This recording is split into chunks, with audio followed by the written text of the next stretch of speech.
함께 읽겠습니다.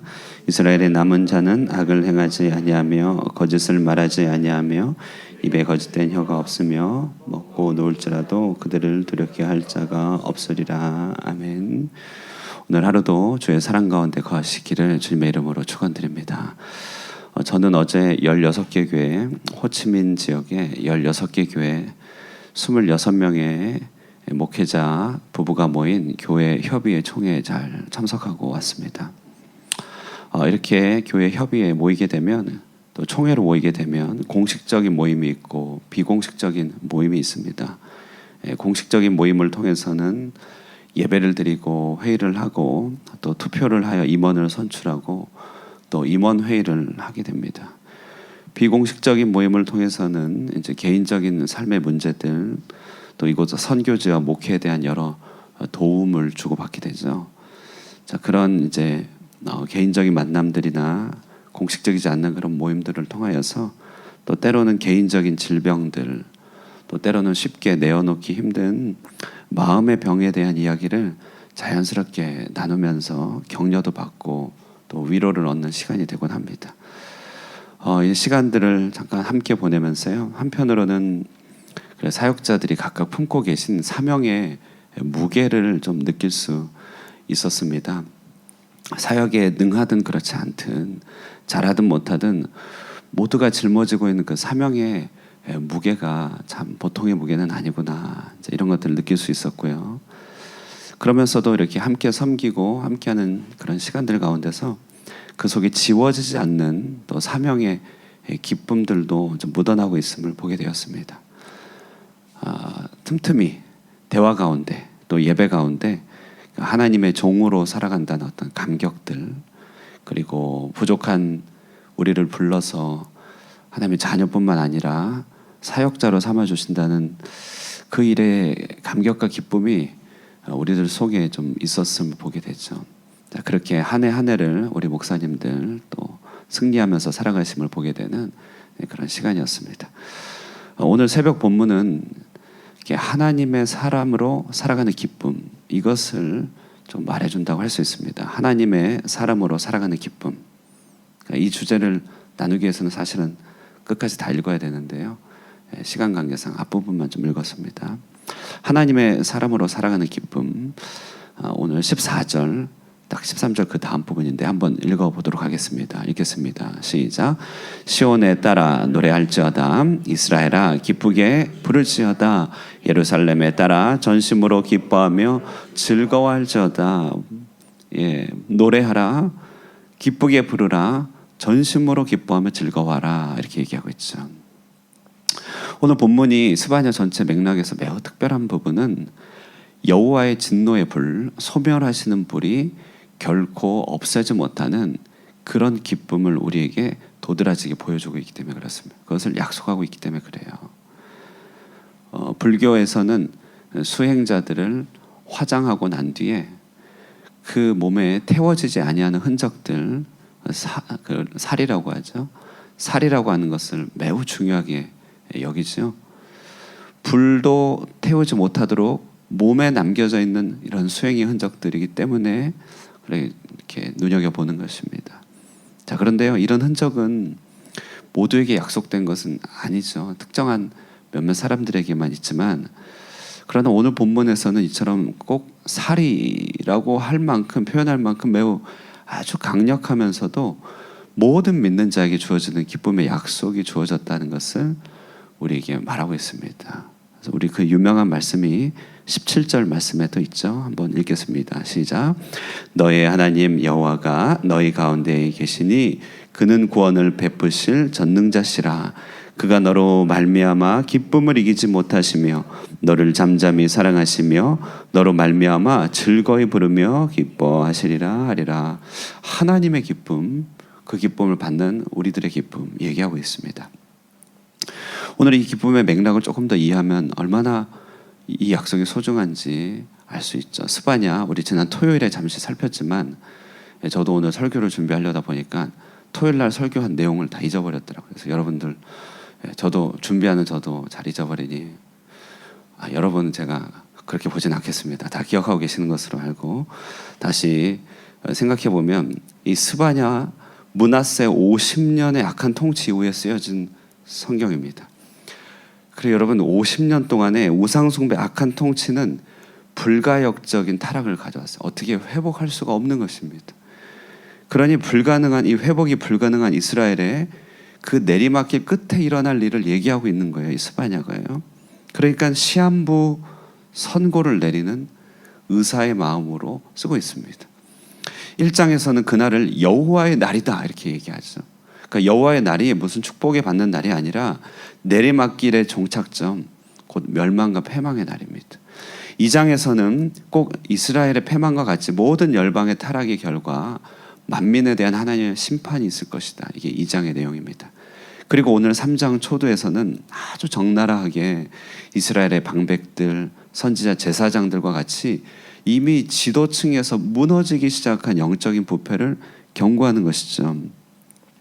3절 4절 보면요, 방백들은 부르짖는 사자다, 재판장들은 일이다, 선지자들은 경솔하고 간사하다. 그러니까 나라의 희망이 없다는 것입니다. 1절 2절은 그 아름다운 곳, 치유와 회복과 만민의 기도의 집이라고 불림받은 그곳이 스바냐가 말하기를 패역하고 더럽다 얘기합니다.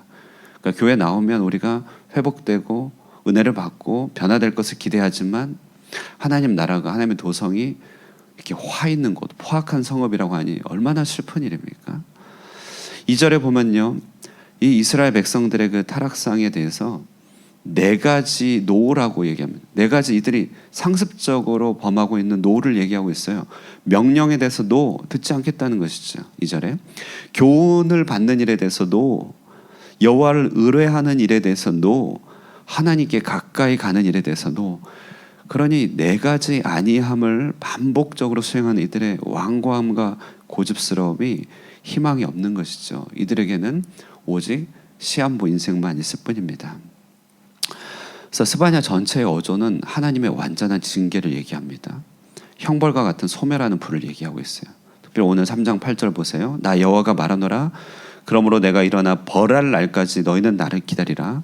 내가 뜻을 정하고 나의 분노와 모든 진노를 쏟으려고 여러 나라를 소집하며 왕국들을 모으리라.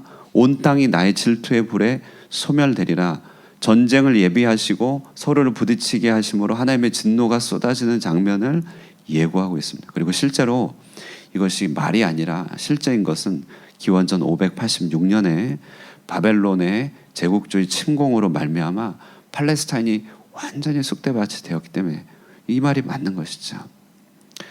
자, 여러분, 우리가 이런 말씀 들을 때 우리 안에 먼저 이렇게 공명되어야 될 부분 뭐냐면 진노하시는 하나님에 대한 불안이 정직하게 좀 이렇게 울려야 됩니다.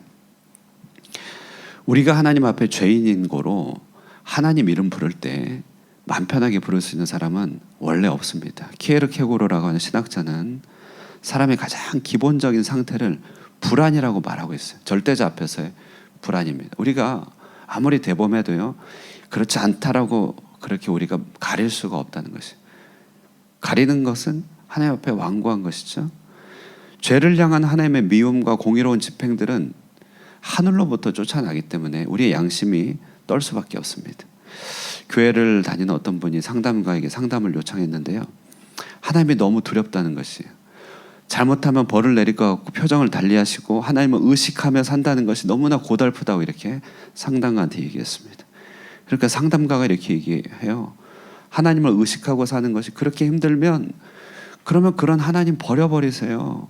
그렇게 무섭고 힘든 하나님 뭐하러 그렇게 들고 다니시나요? 이랬더니 이분이 하는 말이 어떻게 하나님을 버리냐면서 이런 얘기를 했다는 것이. 드리는 말씀 뭐냐면요, 사람이 하나님을 버릴 수도 없고 하나님을 이렇게 들고 다닐 수도 없고 모시고 산다는 것이 쉬운 일은 아닙니다. 그러니까 두려움의 원인이 된다는 것이. 왜냐하면 그분은 너무나 공의로운 분이기 때문에 그렇죠. 자, 그래서 우리 이 하나님 앞에 어떻게 해야 되냐면요, 우리 선지서는 이런 말씀을 통해서 일단 인정해야 됩니다. 하나님의 진노의 손길을 피할 방법이 없음을 조금 인정을 해야 돼요. 죄에 대한 하나님의 진노에 대해서 불안하고 두려워하는 것이 정상임을 우리 좀 기억해야 됩니다. 하나님 앞에 의로울 수 없기 때문에요, 하나님 편에서만 말하자면 하나님이 죄로 인해 나를 버리고 나를 모른다고 하셔도 하나님께서 공의로운 지평을 나에게 내리시고 내가 너를 모르고 영원한 형벌 가운데 두신다 할지라도 할 말이 없는 자들이죠. 맞습니다, 하나님. 그 말이 맞습니다라고 할 수 있어야 된다는 것이에요. 이런 하나님은 내가 원하는 하나님이 아니야라고 제껴버리는 순간 우리는 다른 신을 섬기게 되죠. 맞습니다. 하나님이 나를 죄로 말미암아 진노하시고 벌하셔도 나는 할 말이 없습니다. 자, 그래서 성경에서요, 이스라엘 죄에 대한 이 하나님의 심판의 메시지에 대해서 우리도 공명을 해야 돼요. 맞습니다, 하나님. 나는 하나님 앞에 고개를 들 수 없는 자이죠. 두렵고 떠는 것이 맞습니다. 자, 그런데 자, 여기서 우리가 한 가지 조금 더 나아가면요, 이런 죄에 대한 하나님의 진노하심이요, 우리가 믿는 바 그리스도의 십자가에게 쏟아졌다는 것이죠. 그러니까 그리스도를 앞세워 한 가지 생각해 본다면요, 우리는 공의로우심에 대해서 이렇게 맞습니다, 두려워하면서도 내 앞서서 나를 대신하여 공의로운 형벌을 남김없이 받으시는 그리스도의 진멸당하심이 먼저 있다는 것을 좀 봐야 됩니다. 타협하지 않는 하나님의 진노 앞에서 우리가 우리 자신을 하나님 앞에 세우려고 하기보다는 진노 받으시는 그리스도를 앞세우고 우리 거기에 조금 숨어야 됩니다. 그래서 우리 자존심이 센 우리는 이 숨는 일을 잘 못하거든요. 근데 우리가 진노를 받아낼 수는 없어요. 그거 어떻게 감당합니까? 그게 지옥이잖아요.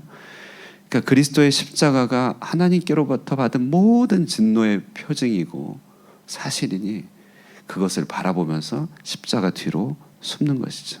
여기서 마음의 안식도 있고요, 마음의 안식도 있고 경고도 받습니다. 아, 안식도, 그분이 진노를 받으셨으니, 그리고 내가 그렇게 계속 살면 안 되겠구나, 선택의 여지가 있는 것이죠. 자, 그리고 끝으로 이 진노를 다 받으셨음에도 불구하고 여전히 진멸당하지 않으시고 살아계신 그리스도의 순종하심과 의로우심을 바라봐야 됩니다. 여기에 모든 기쁨의 원천이 있습니다. 오늘 읽은 스바냐 3장 17절에 보시면 하나님의 견디지 못하는 기쁨이 등장합니다. 여러분, 좀 이상하지 않나요? 방금 전까지 회복 불가능한 하나님의 심판이 예고됐어요. 지금 한 장이 채 지나가기도 전에, 잉크가 채 마르기도 전에 주님의 기쁨을 얘기하고 있습니다. 하나님이 변덕쟁이신가요? 그게 아니라요, 여기는요, 심판의 불을 견디어낸 여호와의 종 메시아에 대한 이야기가 이렇게 감춰져 있습니다. 일단 보이는 건데요, 우리는 보여요. 구약의 사람들은 감춰져 있었지만 심판의 불을 견뎌내고 하나님께 순종한 그 그리스도의 순종 메시아가 담겨져 있죠. 예수님이 세례를 받을 때 하늘로부터 이는 내 기뻐하는 자라 이렇게 말하고 있습니다. 신자는 이 사랑하는 아들을 향한 기뻐하심 속에 또한 자신을 숨기는 자입니다. 그래서 예수를 믿는 믿음이 기쁨의 원천이 되는 것이죠. 이 기쁨이 나를 향하여 직접적으로 오는 기쁨이라고 생각하면 우리는 좀 이상한 자기 체면에 빠집니다. 나는 하나님 앞에 진노받을 수밖에 없는데 나를 기뻐한다니 어떻게 해야 된다는 거지? 그래서 우리는 그리스도를 향한 하나님의 기뻐하신 가운데서 내가 내 자신을 숨기고 그의 옷을 입음으로써 그리스도에게 임한 기쁨을 내가 맛보는 것이죠. 정리하면요, 하나님의 종으로 살아가는 기쁨, 다시 말해 신자의 사명은 결국 그리스도를 잘 믿는 일에 있다. 그리스도를 제대로 믿는 일에 있다는 것입니다. 그리스도 바깥으로 우리의 발을 내딛는 순간 우리는 신앙이 겉돌게 돼 있고 다른 신앙을 가지게 됐습니다. 우리를 대신하여 진노를 받으시는 그 그리스도 안에 우리를 숨기고 하나님의 기쁨의 근원이 되시는 그분의 옷을 입으면서요, 그 피난처 안에 우리가 벗어나지 않는 것, 그 피난처에 우리를 자신을 두는 일, 거기에 우리의 겸손이 있고 우리의 간구가 있고 우리의 간절함이 있고 우리의 가난함이 있고 거기에 하나님의 안식이 다 있는 것입니다. 우리가 하나님 앞에 설 수 없습니다. 오직 그리스도를 앞세워 설 수 있을 뿐입니다. 스바냐, 스바냐, 그 이름 뜻 기억하시나요? 스바냐, 스바냐, 여호와께서 숨기셨다, 이런 뜻을 가지고 있습니다. 이름이 의미심장하죠. 이처럼 우리도 그리스도 안에서 우리 자신을 숨길 때, 우리가 그리스도 안에 있는 스바냐가 될 때 우리 속에는 빼앗기지 않는 기쁨이 있는 것입니다. 어떤 진노도 어떤 형벌의 불도 결코 소멸시키지 않는 이 기쁨의 옷을 오늘 믿음으로 입으시면서 우리 인생 가운데서 주님의 도우심을 입고 살아가신 여러분 되시기를 주님의 이름으로 축원드립니다. 기도하겠습니다. 은혜로우신 하나님 아버지, 오늘 스바냐 말씀을 통하여 공의로우신 하나님의 그 어미하심과 그 아들 그리스도 예수를 통한 우리를 구원하심을 또한 묵상하게 됩니다. 주님의 십자가로서 그 온전한 하나님의 진노를 다 받으시고 하나님의 진노조차도 끌 수 없는 우리 아들의 순종하심과 그 온전하심 속에서 하나님의 그 기뻐하심이 이 땅에 임하고 있음을 믿음으로 바라보게 됩니다.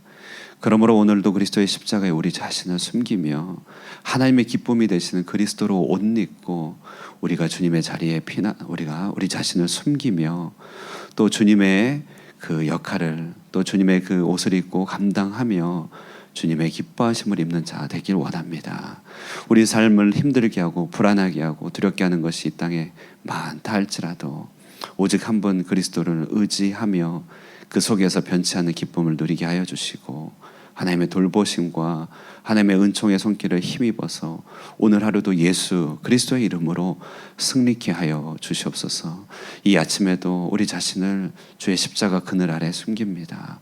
오직 그 십자가 아래서 하나님의 넘치는 위로와 평강을 맛보게 하여 주시고 우리의 모든 죄악을 주님 앞에 또한 묻으며 고백하며 그리스도의 능력 안에 거듭나는 아침 되도록 축복하여 주시옵소서.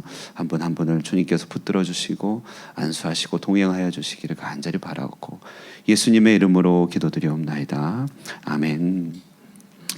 예, 그리스도 참 믿음 안에 거하게 하옵소서 기도하시고요. 우리 이 땅에서 예배당 하나님 허락해 주셨으니 허가 또 순적하게 속히 이루어져서 주님 우리 하늘꿈교회 이곳에 기도하는 교회 주님을 기쁘시게 하는 교회 여호와의 종으로 쓰임받는 교회 되게 하옵소서. 이렇게 우리 허가를 위해서 또 기도해 주시고 개인의 기도 제목으로 기도하고 돌아가도록 하겠습니다.